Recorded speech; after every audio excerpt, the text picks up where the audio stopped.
offer fell short. It's the second time in less than 2 years the Manitoba Association of Healthcare Professionals has threatened job action. The union represents rural paramedics, pharmacists, physiotherapists, social workers, and more. Union President Jason Linklater wants critical retention, vacancy, and wage issues addressed. I am dismayed that it takes a strike to show Allied Health's value to the employer and to government.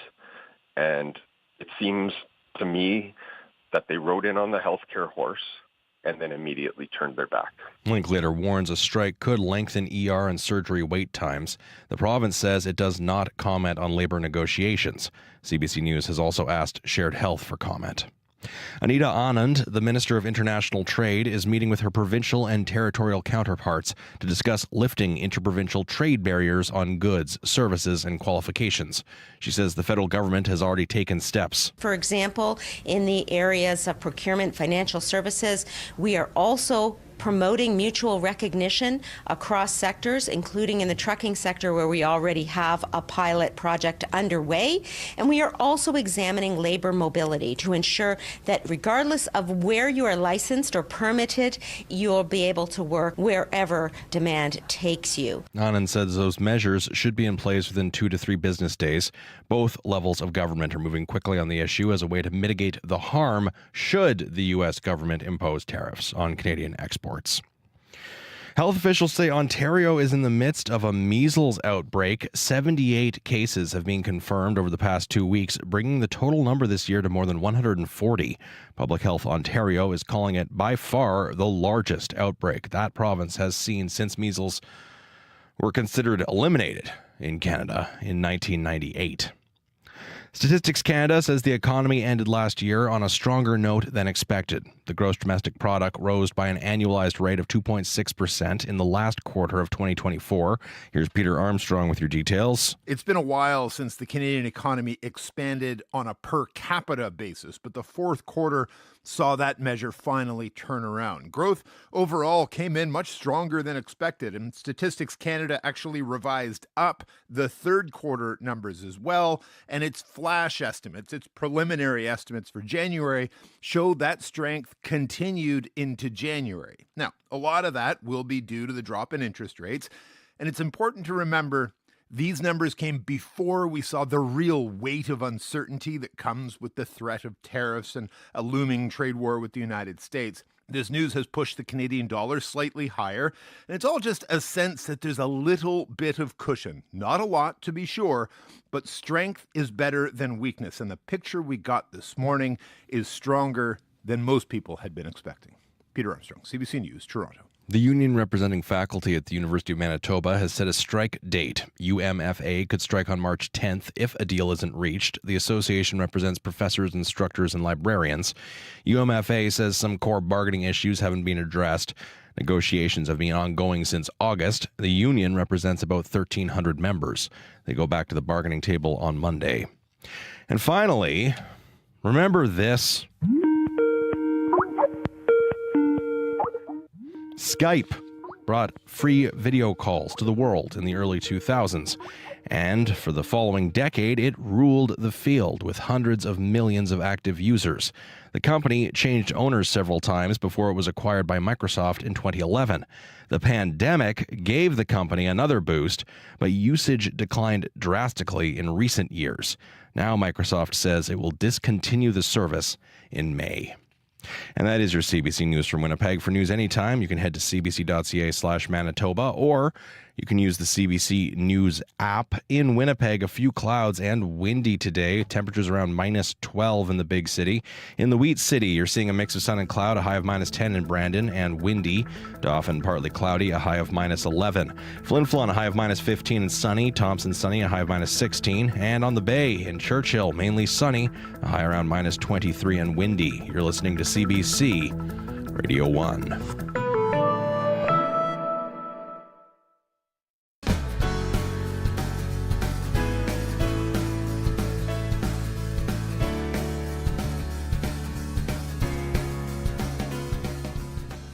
Good afternoon, Manitoba. Happy Friday. You're listening to Radio Noon here on CBC Radio 1, 89.3 FM in Winnipeg, 97.9 FM in Brandon, on the CBC Listen app and also CBC Manitoba's YouTube channel. I'm Marjorie Dowhouse. Here's what's coming up today in the call-in segment. On our show, should Manitoba eliminate sick notes? Doctors Manitoba is leading the charge to get rid of the extra paperwork for doctors. We're going to want to hear from you coming up after 12:30. Also, as the clock ticks down toward possible tariffs on Canadian goods, some producers are scrambling to get their product across the border. We're going to hear more at 12:15. But first up, if you build it, they will come. We will tell you about a new snowmobile trail now open in northern Manitoba.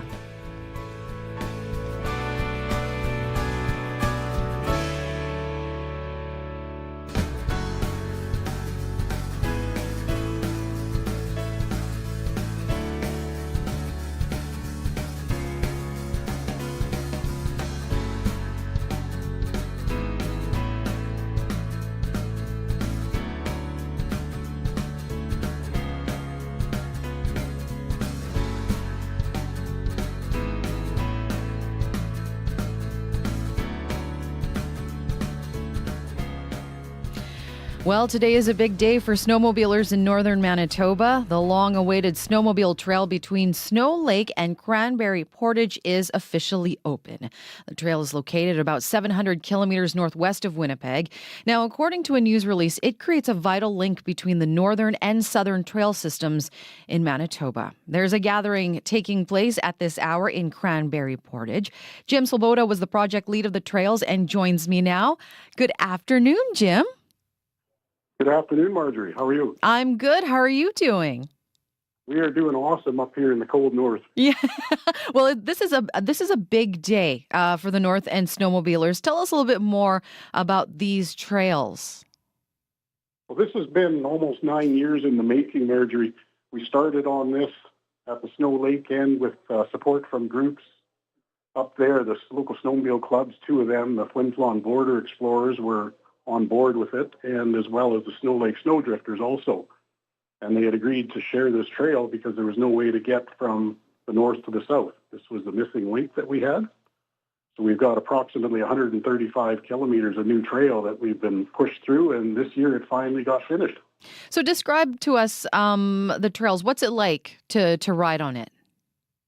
It is now a Snowman Groomed Trail, which is part of the provincial trail system, which means that it's signed and groomed and it's difficult to get lost. And soon we're going to have warm-up shelters along the way. Every half hour or so will be a spot to warm up in the bush, and the odd spot where there's even cell service up in the far north. So before this trail opened, how were people there getting around, or were snowmobilers looking at something else? Or, what did you do up there when it came to snowmobiling? There was a lot of local trails. We just didn't have the connecting ones, like, the Paw area. All the northern clubs up here, starting from the Paw, Swan River is also part of our north. They've got connecting trails, and Flin Flon they connected to. And Snow Lake was part of the route between Flin Flon and Thompson. But it was the missing link that was never groomed and opened until now. So this is a really big day for us to actually have this on the map and supported by Snowman, which is the provincial snowmobile group. Now, Jim, I understand that this is a labor of love for you. You worked on this as a volunteer for 9 years. Why was it important for you to be a part of this, to get this done? I'm not sure the answer to that, Marjorie. It's just something that kind of caught me, and I just kept doing it. I like doing it, and I like being out in the bush, and I had a lot of support people helping me along the way too, so it just kind of kept going. So what did you have to do? What did you do? Did you help build the trail, help groom it? What was your role there during the 9 years to get this done? A lot of it was letter writing and asking for permission and support at the start, getting it out there with public meetings so people knew what we were trying to do. And then after that, we just started to, as we could get a little bit of funding, we would do some of the work every year that we could. And it took many years, that's longer than we thought it would, I guess, with ups and downs of the trail. Sometimes the weather would play a part that we couldn't get out. But it's all turned out in the end. It's just been a long trip. Mm-hmm. And how do you feel now? I feel awesome, actually. I'm trying to think of a word for it, but today, seeing all these people come in that enjoyed it, we've had a little bit of feedback already. Manitoba Conservation has been on it and rode it, and they thought it was pretty good. And we've had a few other couples that have gone through and are very happy with it. And today we've got a group of about 30 riders from Snow Lake riding down to Cranberry Portage. We're going to have a lunch here and a ribbon cutting. And as soon as that's over, we're all going to ride back to Snow Lake, and we're going to have chili supper up there. Mm-hmm. Now, I mean, snowmobiling is a big part of the area. It's also part of tourism and industry too, isn't it? Yes, it actually generates a lot of money because typically any snowmobiler doesn't really travel with a lot of gear other than their wallet. So everything that they need along the trail, whether it's food, lodging, or repairs, gas, it's all paid for. So it generates a lot of money as people go through. What's taking place right now? Where are you? I'm in the Cranberry Portage Legion Hall, and we are having a dinner here of pizza that was donated by the Snow Lake Chamber of Commerce, and a warm-up, and then we're going to get everybody grouped together. We should have a total of about 40-some riders that are going back towards Snow Lake today. Uh-huh. And so this is just an exciting day overall for you. It is, yeah. This is the end of what I've been doing and had all the other people helping me with for 9 years. Mm-hmm. Out of curiosity, now that this link is built, how long does it take to get from Snow Lake to Grand Prairie Portage compared to how long it would have taken before with all those different local trails? Well, there was really no connector before between the two, like between Cranberry Portage and Snow Lake. So you could trailer around it. Some years you could pick your way through the bush and stuff, and some days you could get through, some you couldn't. But now it's, probably about a 3-hour ride for the average rider. Well, I want to say congratulations, Jim, on the new trail, and enjoy your day today. And stay warm. I appreciate the call, Marjorie. Thank you. Take care. That is Jim Sloboda, the project lead on the new snowmobile trail between Snow Lake and Cranberry Portage. The trail is officially open.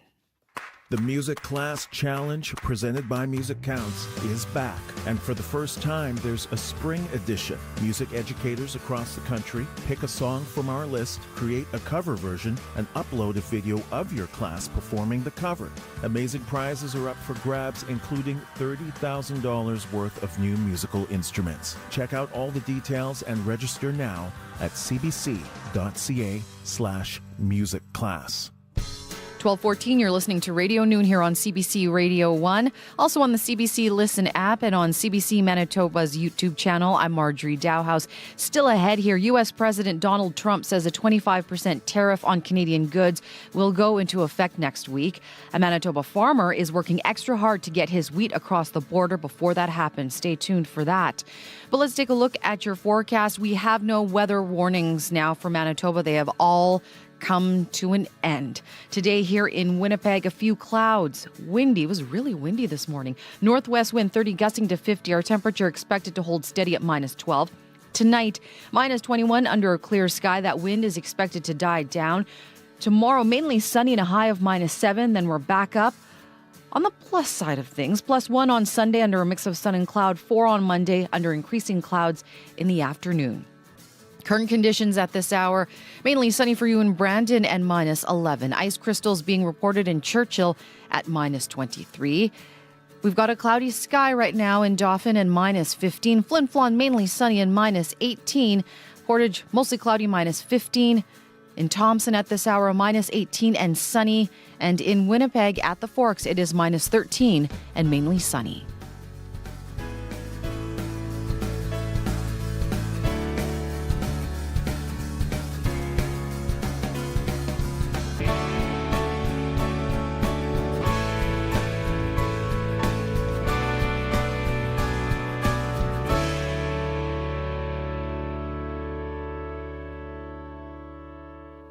U.S. President Donald Trump says a 25% tariff on all Canadian goods is going ahead as planned. He says it will go into effect this coming Tuesday. Some southern Manitoba grain farmers are pulling out all the stops to get as much grain across the border before the tariffs kick in. Landon Friesen is the co-owner of Southman Egg Ventures outside of Crystal City, about 200 kilometers southwest of Winnipeg. CBC's Anis Hadari recently rode along with Friesen as he drove to an agricultural terminal in Langdon, North Dakota. Anis started by asking why he's pushing hard to get his grain across the border. The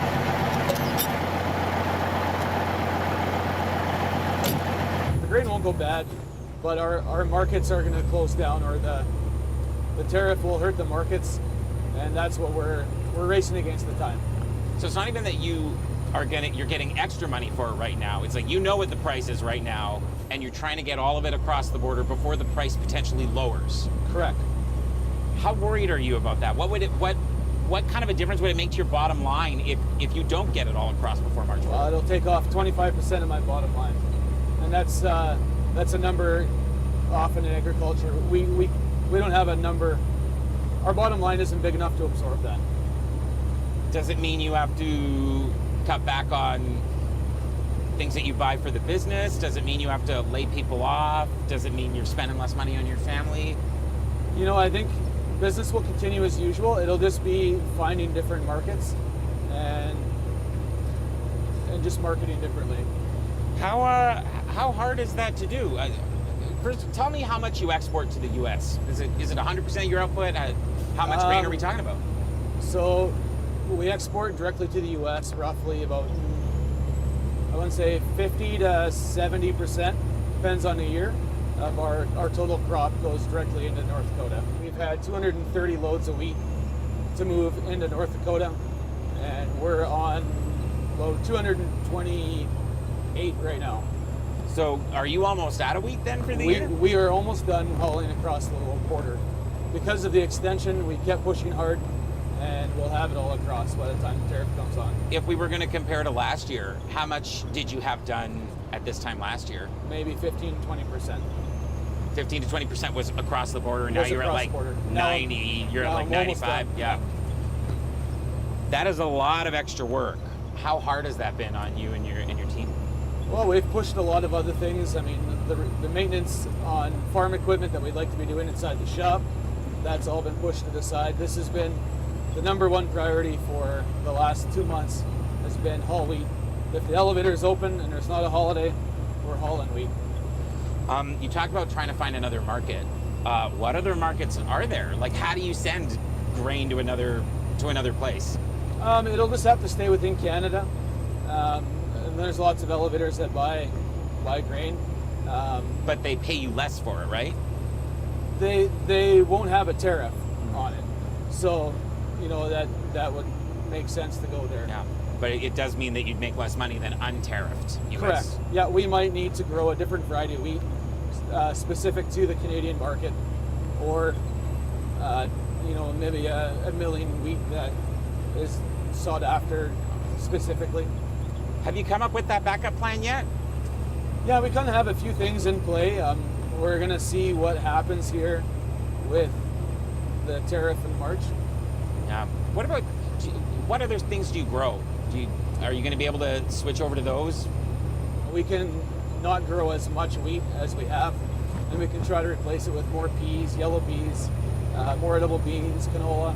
There's a few crops we can move around. How much of the other stuff that you grow do you export to the U.S.? The yellow peas is probably the only other crop we really export to the U.S. I guess a tariff is a tariff is a tariff, given how he's been describing it. Yep. Have you thought about alternate plans with that crop, or are you sort of still waiting to see what happens? We're lucky in Manitoba here. We have lots of markets for yellow peas. So it just means that, we're going to have to sell it in Manitoba here, which isn't the end of the world. The reason we go across the line is to take take advantage of the price premium and get to play the exchange rate. Do you know? I don't know if you know the answer to this. How much competition do you have from farmers inside the U.S.? We're not always, I don't think, the most welcome in North Dakota, or probably lots of other places. I mean, why would they want a competitor coming into the country? And that's the reason why Trump is putting his tariffs on. He's putting his people first, which I can admire. Will it hurt us? Yes. But you have to admire someone who's willing to fight for your own people. And I'm sure that's the reason why we win at hockey games and whatnot, right? Yeah. Do you expect your buyers to switch then, or do you think they're going to still want your stuff? The buyers I've talked to like buying our Canadian wheat. It's a little different quality than some of the American wheat that they buy. So they're not opposed to buying Canadian wheat. They buy a lot of it. So I think they would be scrambling a bit too.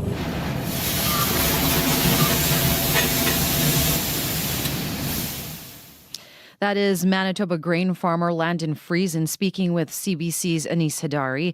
Friesen is trying to get as much of his grain across the border before a 25% tariff is slapped on Canadian goods going into the U.S. You can read the full story on our website at cbc.ca/Manitoba. Here's to the bold. The Professional Women's Hockey League is back. Lace up, strap in, and tune in to Hockey Saturdays on CBC, where you can catch the best women's hockey players competing head-to-head with everything they've got. The puck drops Saturdays at 2 p.m. Eastern on CBC, CBC Gem, and cbcsports.ca. Don't miss it. Hockey Canada is trying to crack a mystery. Why are so few girls playing hockey? Hockey Canada says at the minor hockey level, only 1 of 5 players are girls. They either don't choose the sport or they play and then they quit. Former national team hockey player Gillian Apps is leading the agency's steering committee on girls in hockey. She shares some of what she's uncovered about why girls quit. There's a lot of pressure, much more than when I was young, playing for players and families to think if my daughter or son isn't playing at the top tier when they're 8, then they're never going to make it, whatever it is, PWHL or NHL, Olympics. So we should switch and we should go to soccer. We're not going to pay the money for this if it's not going to, produce the results. So I think there's a piece of that where it gets serious really young. And part of that too takes the fun out of it. And I think that there's an element of hockey and the love of the game that's really important to keep people through it. So I'm a big proponent of not playing hockey all year round. I think had I done that as a kid, I would have been burnt out by the time I got to high school and not wanted to play. So I think that there is a tough balance as parents to sort of keeping up with the Joneses. There's a lot of specialization, summer hockey. Am I falling behind if my child's not playing all year round? Those are the hard conversations, and I don't have the answers to those. But for girls in particular, I think that there is the idea of, we'd like to sort of better understand, like, girls learn differently than boys. Is there a way that we can learn to play girls hockey in Canada different than learn to play boys hockey? I don't know. Is there something where we can encourage girls to bring a friend to hockey to make them feel more comfortable or make it a fun environment? Not to say that wouldn't be good for boys too, but that's the sort of, the conversations and the research that we're doing is trying to better understand how can we not only have girls sign up for hockey, but then want to continue to play. And I think that goes into the structure of hockey. Like, is a 8-month season for a 7-year-old, like, is that work with families? Is that too long? If you sign up for soccer, is it 3 months and you're just testing it? I don't know. These are all the questions that we're asking about how can we make this a great experience for not only the player, but the families too. That matters, right? If you're driving, 3 hours on the weekend for a league game, that maybe doesn't work with people. So trying to better understand schedules and just the sort of experience as a whole versus just for the athlete. Former national team hockey player Gillian Apps is leading Hockey Canada's steering committee on girls in hockey. She spoke to CBC for this week's episode of the podcast, This is Saskatchewan. You can find the full episode wherever on CBC Listen or wherever you get your podcasts. It is 12:25 now, and you're listening to Radio Noon here on CBC Radio 1. Right now in Emerson, -11, Gillam, mainly sunny, and -19. Denver-based American alt-folk group, the Lumineers, have just released their 5th studio album. It's called Automatic. From it, this is You're All I Got.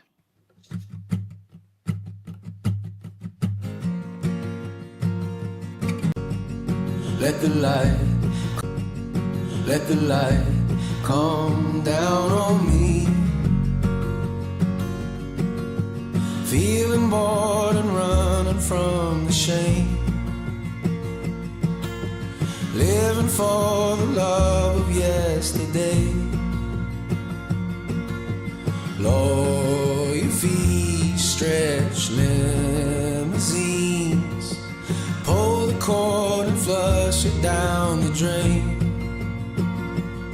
Let the light come down on me. Let the light come down on me.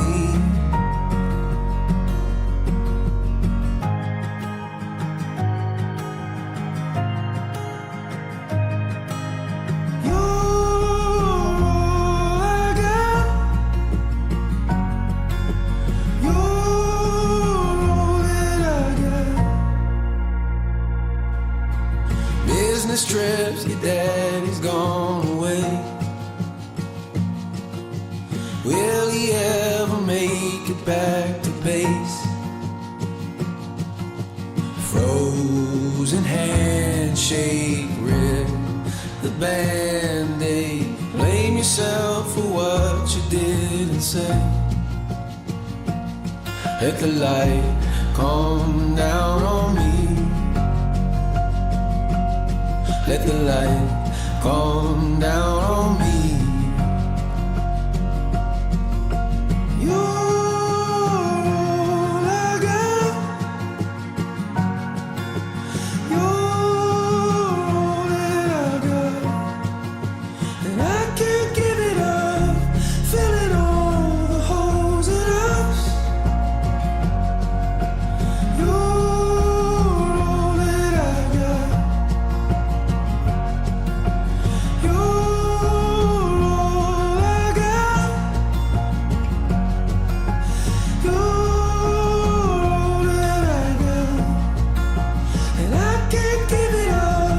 Sisyphus below the rock. You're all that I got. From their brand new album Automatic, that was the Lumineers with You're All I Got. Well, coming up here still on Radio Noon during the call-in segment of our show, the president of the Canadian Medical Association says that Canadian doctors wrote about 12.5 million sick notes last year. Now Doctors Manitoba is asking if we should do away with sick notes. We're going to take your calls, your comments coming up here on Radio Noon in the next half hour. And I'll just give you the numbers to call here. If you want to call us, 204-780-0893. You can also text us at 204-588-7355. Dr. Randy Guzman, president of Doctors Manitoba, will join me here after 12:30. You're listening to Radio Noon on CBC Radio 1. I'm Marjorie Dowhouse. Stay with us. Your CBC local news is coming up next. This is CBC News. At 12:30, we're at minus 13 with mostly sunny skies over downtown Winnipeg and windy. Good afternoon, I'm Matt Humphrey. U.S. President Donald Trump is hosting President Vladimir Zelensky at the White House this hour after falsely saying Ukraine started the war with Russia.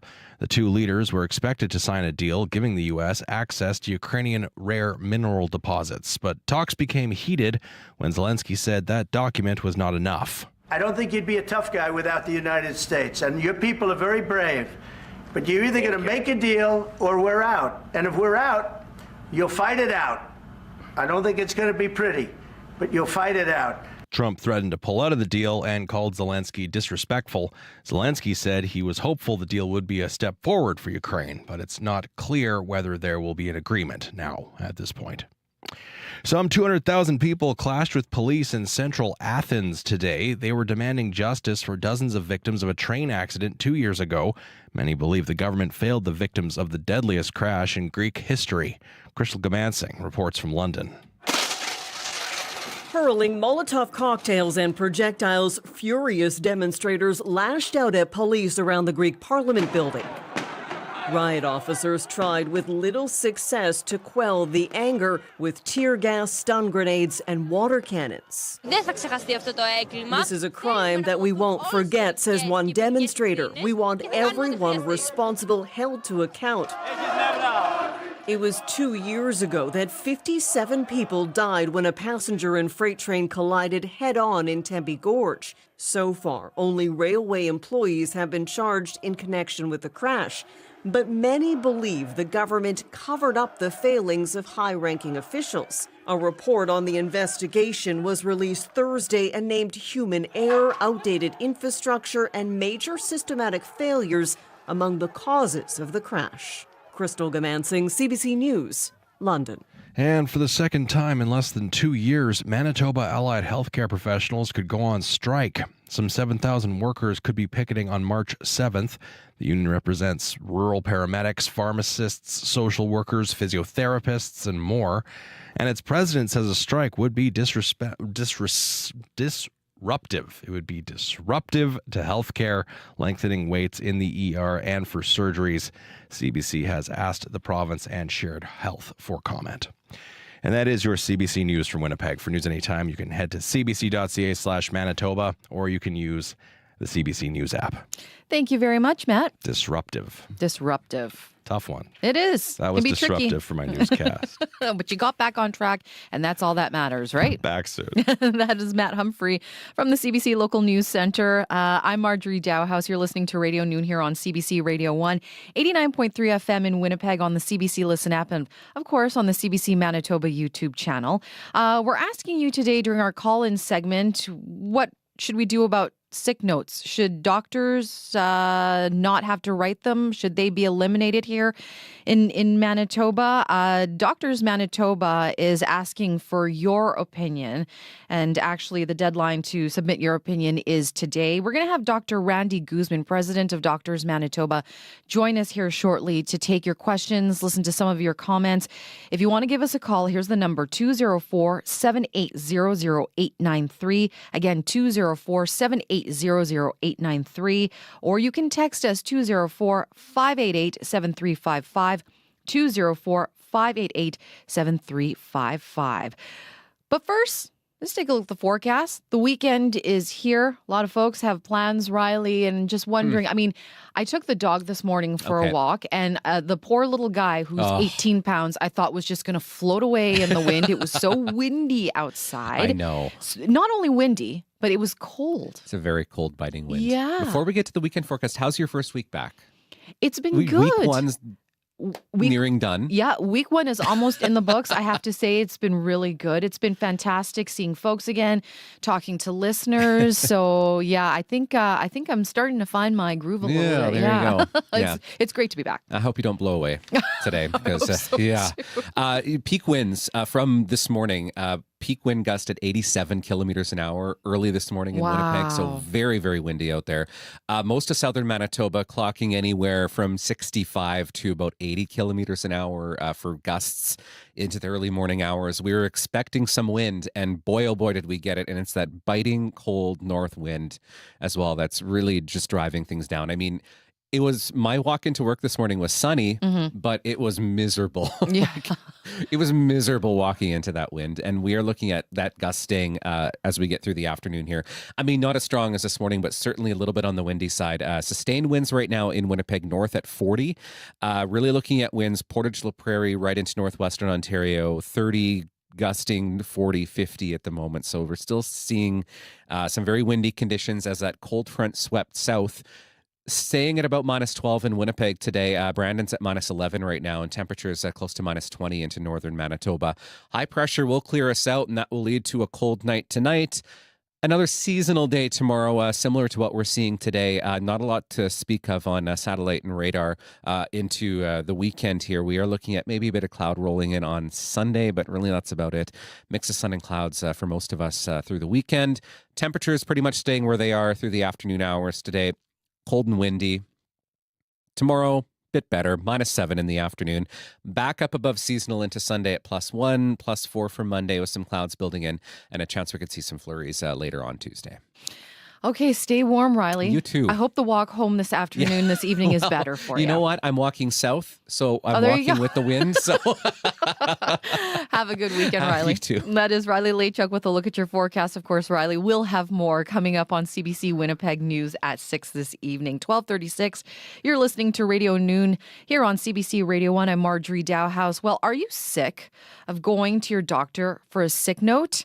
Apparently, so are doctors in Manitoba. Doctors Manitoba says writing notes is an administrative burden on physicians. The president of the Canadian Medical Association says doctors in Canada wrote about 12.5 million sick notes last year. So, Doctors Manitoba wants to hear from you. They want your opinion. Give us a call. We want to hear from you as well. You have any questions or comments about this? 204-780-0893. 204-780-0893. You can also text us at 204-588-7355. 204-588-7355. Joining me now via Zoom is the president of Doctors Manitoba, Dr. Randy Guzman, who is also a vascular surgeon at St. Boniface Hospital. Good afternoon. Thank you for joining me, Dr. Guzman. Hi, Marjorie. Thanks for having me. I want to start off by asking you, why is Doctors Manitoba looking closer at sick notes? Why are you asking for the opinions of Manitobans? Well, I think it's a very topical issue in terms of reducing administrative burden for doctors. And so I think we do need to collaborate with everyone in terms of the patients and the employers. So I think it's a dialogue. And so I think we're seeking in a collaborative approach. Out of curiosity, how much time would you say a doctor spends writing sick notes?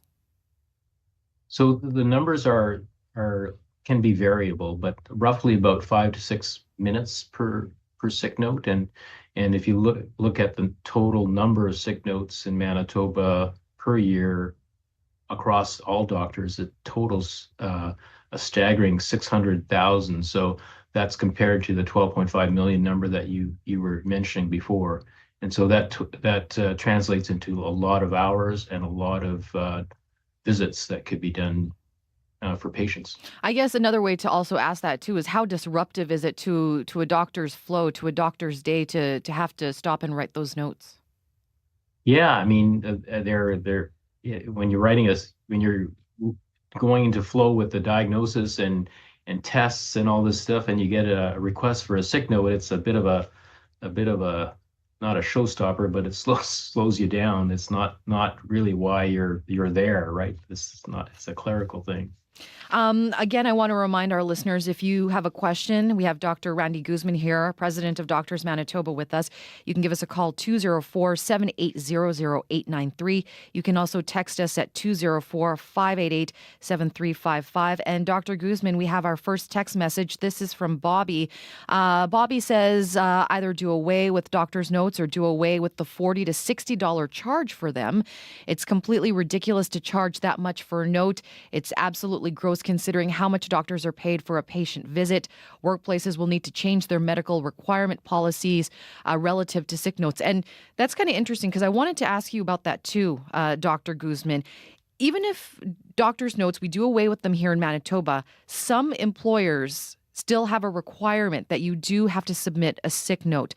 So what's the workaround about that, or how does that work? I think that's where the collaborative approach comes in. And so across the country, I think we're only with Alberta, we're the only provinces who don't have some kind of legislation about sick note limits. And so it's not an all or none thing. So some provinces have a 3 or 5 day kind of limit. And so I think there's some spectrum of discussion that can be had with both patients and employers and HR and legal and government. Out of curiosity, what are you hoping to hear from people? Because there is a survey that's up on the Doctors Manitoba site. The deadline to submit is today. What are you hoping to hear from people, and what will you do with what you hear from Manitobans?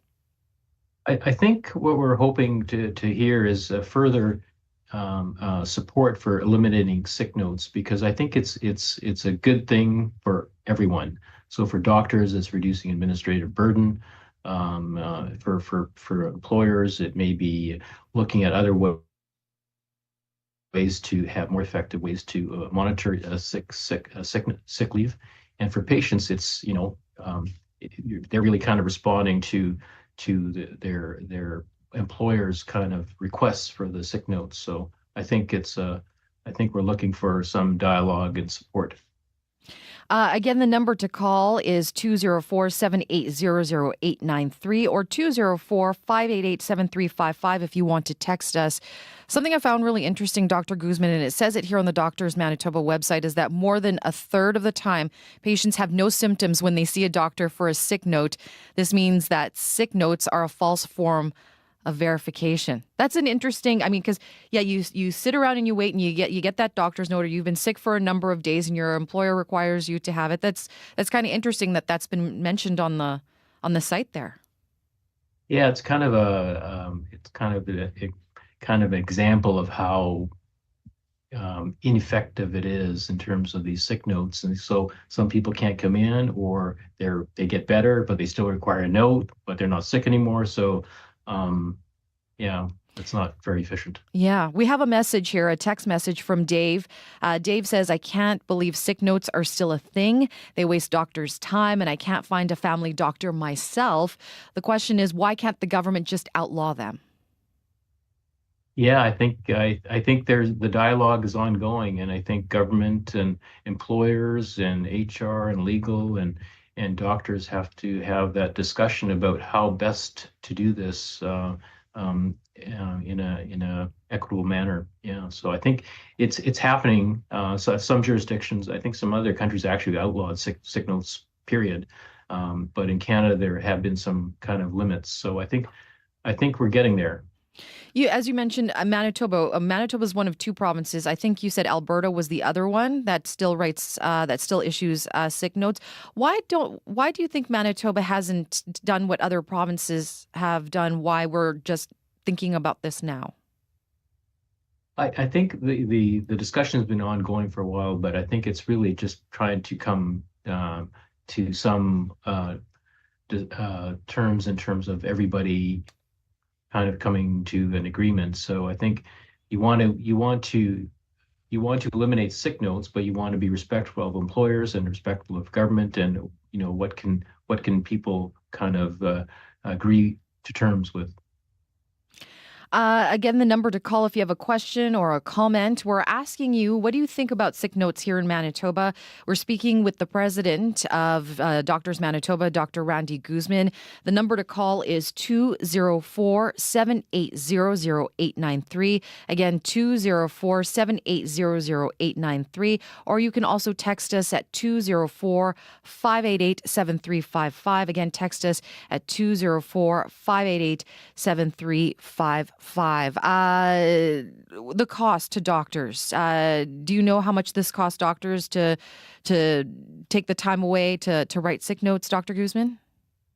Yeah, so it does cost a lot of money and cost taxpayers as well. So these medical appointments that serve no purpose other than getting a sick note can total up to $8 million a year if you look at the numbers. So it's not a trivial number.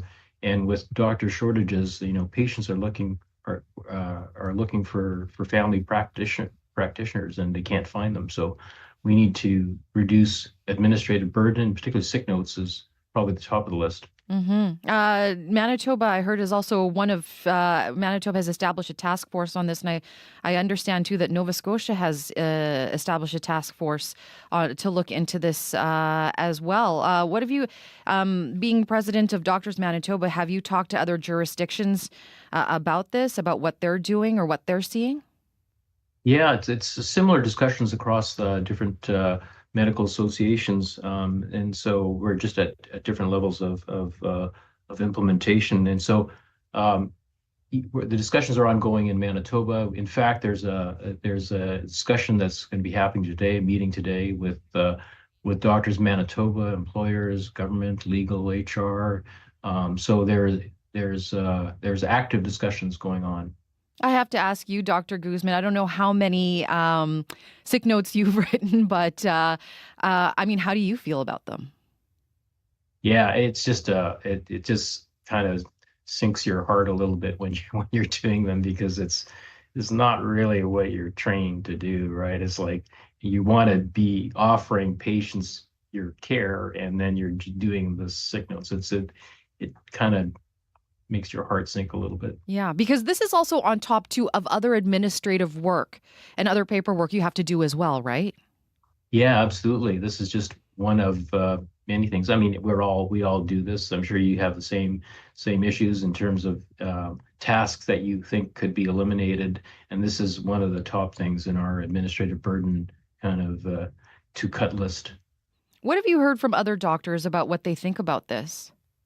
It's particularly for family doctors is that's where probably the real burden for the sick notes is it lies, and so this is a big issue for doctors and particularly family practitioners. Again, the number to call if you have a question or comment. We're asking you about what you think about sick notes. Doctors Manitoba has a survey up. They're asking for your opinion. What do you think? Dr. Randy Guzman of Doctors Manitoba joins me right now during our call-in segment. Again, if you want to call us, the number to call is 204-780-0893. Again, 204-780-0893. You can also text us at 204-588-7355. 204-588-7355. I guess this getting rid of sick notes too would help with physician burnout, which is what we hear a lot about doctors going through. Right, Dr. Guzman? Absolutely. Burnout is a big issue for physicians. It's a big topic of discussion for our organization and in terms of promoting wellness. And so eliminating these administrative burdens, particularly sick notes, is something that's tangible that we can do and offer for our members. Dr. Guzman, we just got a text here and it says not only do appointments to acquire doctor's notes divert the doctor's valuable time from patients requiring medical care, they represent a breakdown of trust between employer and employee. If an employer can't trust an employee to determine their own need to stay home from work due to illness, then either they need to build trust and respect in the workplace or deal with that employee one-on-one. What do you think of that comment? No, I think it's well said, and I think that employer-employee relationship is important. And so how they establish the rules or the guidelines for sickness and should this be an attestation or something else apart from requiring a third party? I think is the discussion, but I think there's an opportunity to actually promote engagements for employees and employers. We've gotten a few text messages now, Dr. Guzman, and they all seem to say that, they agree sick notes are a waste of time for patients and doctors. What do you think of that? Are you expecting that kind of sentiment when you take a look at the way that people are going to be responding in the survey that Doctors Manitoba has put out? Yes, absolutely. I think that's exactly what we've been hearing. I think from a patient point of view, if you can't have access to a family practitioner, where's their time? If their time is being sucked up by these administrative burdens or sick notes, that's a potential opportunity for sure. We are speaking with Dr. Randy Guzman, the president of Doctors Manitoba, asking you what you think of sick notes. Give us a call. Here's the number if you have a question or you have a comment, 204-780-0893, 204-780-0893. You can also text us at 204-588-7355, 204-588-7355. Also on the website, there's some points here on the Doctors Manitoba website where you have the survey up, Dr. Guzman. Another point here is it says that getting rid of sick notes would reduce inequality. Explain a little bit more to us about why getting rid of sick notes would reduce inequality. I think the point of that statement was that some people who can't have where less they don't have the economic advantages in terms of travel or rural or northern. So I think there's an equity perspective from there. So if you don't have to have those sick notes, they don't have to travel all the way from the north or where they can't get to or they can't afford it, then that's the equity lens. Dr. Guzman, we have on the line David.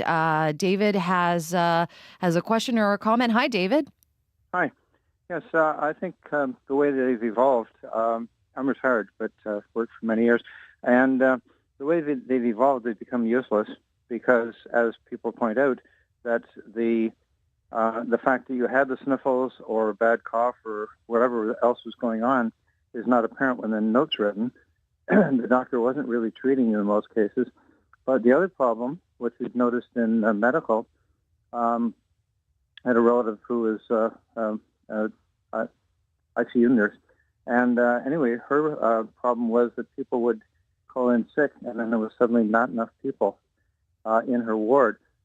So if you had a system where the allowance for sick days and vacation days were balanced, people would be able to take sick days whenever they wanted, and there'd be a certain limit. But that's the problem right now, is that if people abuse the system and they have to be, they're essential service, you have a bigger problem. So, yeah.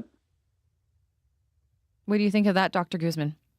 Yeah, no, I think that's a great point, David. I think there's an opportunity there again to make that kind of relationship better between employees and employers, and establish some guidelines that are acceptable for both sides, and particularly for the employers in terms of,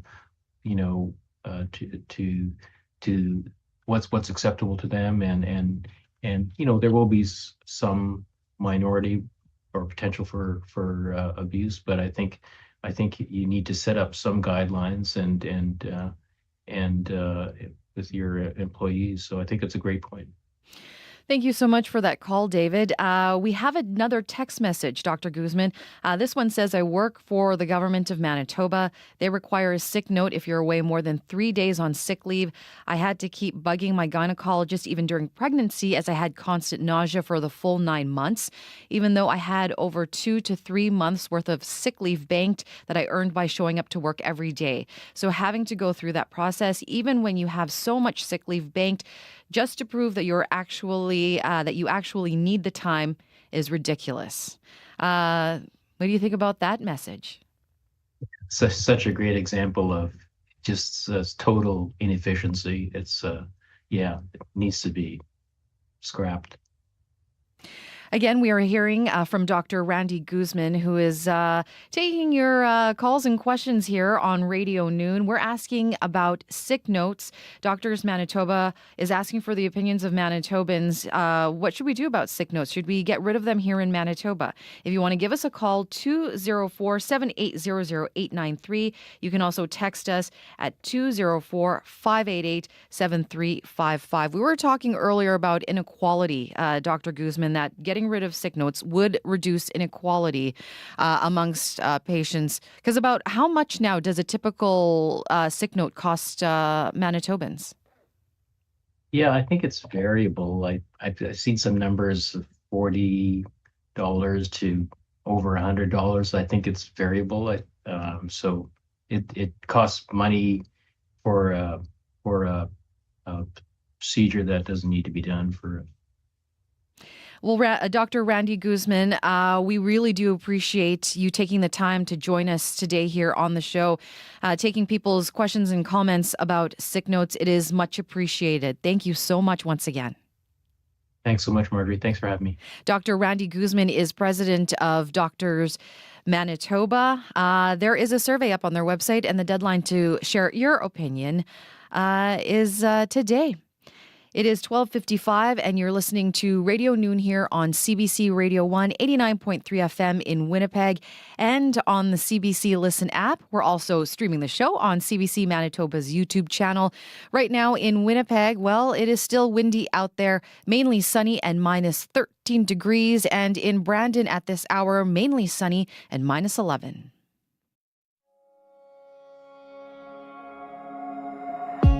I know I shouldn't say what's up.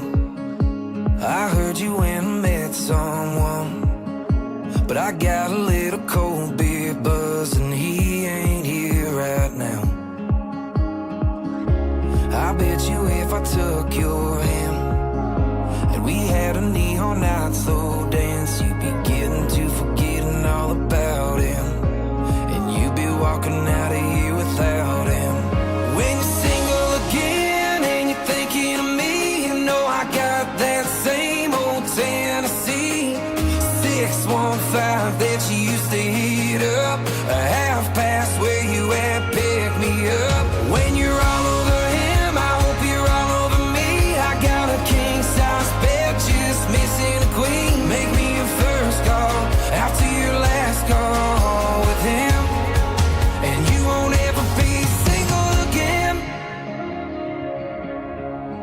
Got a Cabernet with your name on it. A slow drive on a Sunday, you can count on it.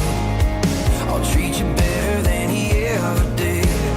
Girl, when we're together, you won't ever wish. If you're single again and you're thinking of me, you know I got that same old Tennessee 615 that you used to heat up.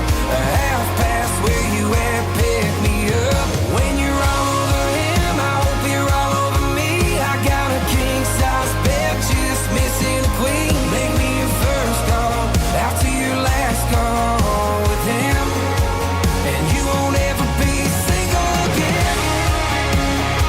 Oh, single again. Single again.